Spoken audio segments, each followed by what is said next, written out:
నేనే ఉన్నా నా అల్లుడు సుధా భయపడతాడు మా చెల్లి అల్లుడు నేను పెద్దమ్మని అవుతా నేనే దగ్గర ఉన్నా మాటి పోతా అమ్మ నువ్వు వెళ్ళమ్మా నువ్వు 10 నిమిషాలు చెప్తుంది అమ్మ అని మేడం సుధా 4 గంటలు సతాయించింది బ్లీడింగ్ అవుతుంది అన్నది తప్ప ఆమె ఏం ట్రీట్మెంట్ చేస్తలేదు అట్లనే ఉంటుంది అది ఏం చేయలేమమ్మా ఏం చేయలేము బ్లీడింగ్ అవుతుంది గణేష్ బ్లీడింగ్ అవుతుంది వాళ్ళకి భర్త చెప్తుంది ఆయన ఒకసారి చూపించింది సుధా బ్లీడింగ్ ఇట్లా అవుతుంది అని చూపించింది ఏం మరి మీరు హైదరాబాద్ తీసుకొని మా నాన్న నుంచి కాదు అంటే మేము ఎక్కడికన్నా తీసుకోబోదుము అంతే ఆమె నిర్లక్ష్యం వల్లనే ఆమె పాలన తిన్నది ఈరోజు మాకు న్యాయం జరగాలి అంతే అంతే ఆమె నిర్లక్ష్యం వల్లనే నేను మాటి 10 నిమిషాలకు ఒకసారి ఎక్కుతున్నా దిగుతున్నా వీళ్ళందరూ డౌట్ పడతారు నేను ఒక్కదాన్ని కిందికి పోతున్నా వస్తున్నా ఆమె నన్ను అస్సలు కంపౌండర్ వస్తుందమ్మా మేడం చెప్తుంది 2 3 కంపౌండర్ ఉన్నారు ఒక పాప ఆమె ఆడి పాప సుతుంది చెప్తుందమ్మా అందరిని అడుగుతాను ఆయమ్మ కాన్సెంట్ బతలాడుతున్నా నేను అస్సలు ఎవరు చెప్తుంది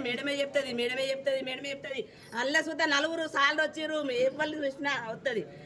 అవుతుంది మంచిగా అయింది ఏర్పడి చేస్తుంది అంటే ఆమె అవస్థకు తప్ప అటు ఇటు కూతుంది తప్ప వాళ్ళ భర్తను ఏర్పడి చేస్తుంది వాళ్ళ మమ్మీని ఏర్పడి చేస్తుంది తప్ప ఆమె ఏం ఏర్పడి చేస్తలేదు ఆమె అవస్థకు కళ్ళు అటు ఇటు అంటే ఆమె ఏర్పడి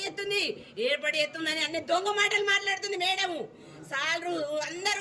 అందరూ డల్గానే ఉన్నారు ఆమె గర్భసంచి ఆపరేషన్ చేసిందో చేయలేదో మాకు ఏది చూపించలేదు మాకు ఏది చెప్పలేదు